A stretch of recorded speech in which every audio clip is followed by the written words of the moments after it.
Hi everybody, welcome to my channel. Today I will give you 10 practical solutions for 10 parenting issues with your child.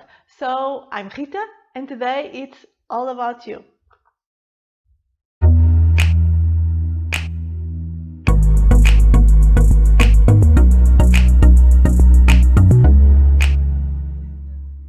Disobedience is one of the most popular problems that parents have with the kids, particularly when they are toddlers.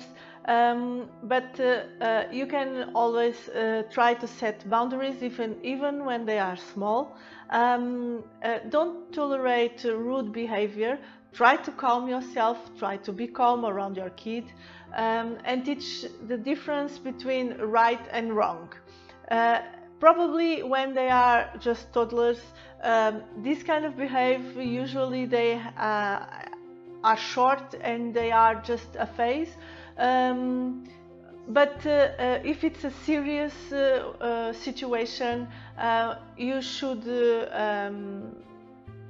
maintain your kid safe, and you should at least try to make him feel safe. So be assertive. Don't ask questions in a way that he can answer yes or no. So if you want him to do something, just say, I will like you to do this, and not ask stuff that he will probably say no easily. Violent behavior sometimes can be a little symptom of some other problem. So try to find the reason for the anger, try to find the trigger for that kind of behavior, and try to avoid that trigger. If it's something that you are worried about, you can always seek a pediatrician, you can seek a professional and talk about it. Find out with your kids the reason for that anger. Try to find out if he knows and if he understands what he's feeling, and if he can define what is happening to him and what kind of feelings are he's having when he's feeling this anger or or when he has this violent behavior. Whining is something that is very common on toddlers, and sometimes it's a little bit, it brings a little bit of frustration for your kid.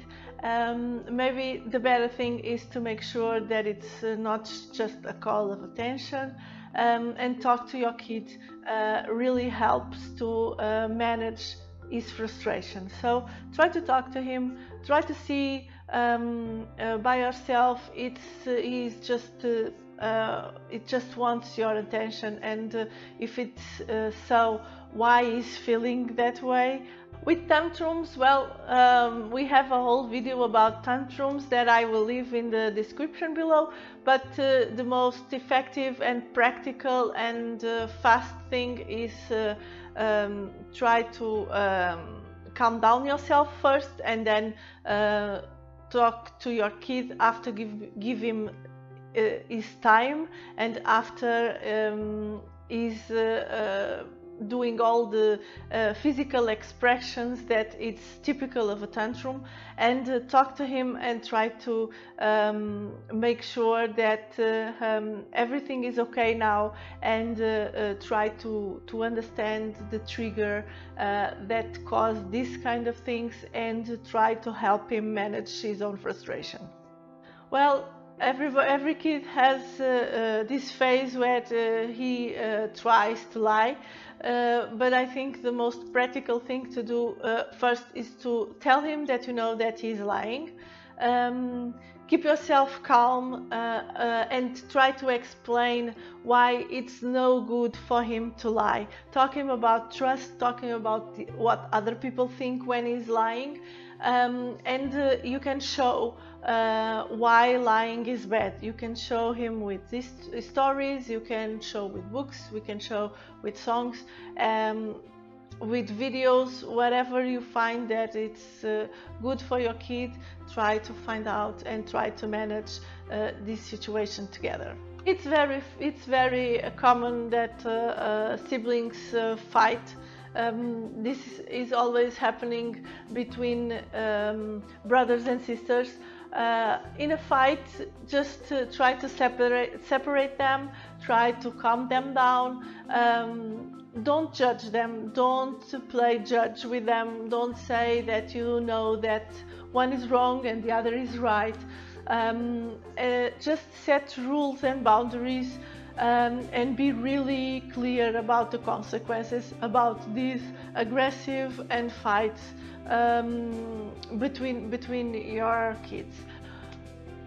Most of our kids have phases about food. There's kids that just have different approaches with food, but the important thing is that don't force to eat. Cook with them. It's not just teachable but funny moment in the family, and teach the importance of healthy food. You can use games, books, videos, films. You can talk, you can use stories, you can use anything that you feel that is value and that it's important for your kid, and try to make him understand that an healthy food relationship is very important for his own healthy future life. Sometimes it happens that our kids are very demotivated about school.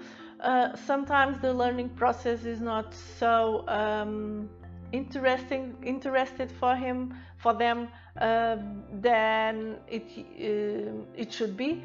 And us as parents, we can always try to help our kids to be a little bit motivated about this learning process. So just try to search for your kid's own interests, and try to move on with school themes with that own interest. So combine both of the things. Another thing is to find different ways to study, and to teach him different ways to study, like play pretend with the school things, use representative games, or even computer quiz. So try to understand that not every kid learns exactly the same, and our school system usually it's very unified about this thing and this theme, but each kid learns in a different way, has different timings and different process to observe information. So try to find what he likes and try to mix all together with the things from school and the things that he likes, and use everything, and teach him that there is always different ways to learn, and it's important for him to understand that he just has to learn about these new ways of learning and these new ways of being motivated about school. This is a very important issue, because one thing is how we let our kids to deal with all the technology that we have available nowadays.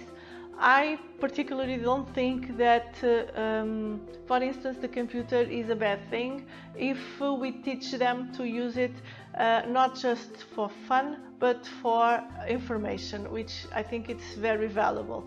The same can happen with some other things.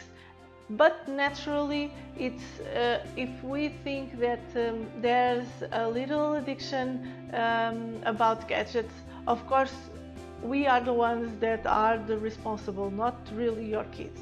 So we can reduce and make some rules about hours that they can be in the gadgets.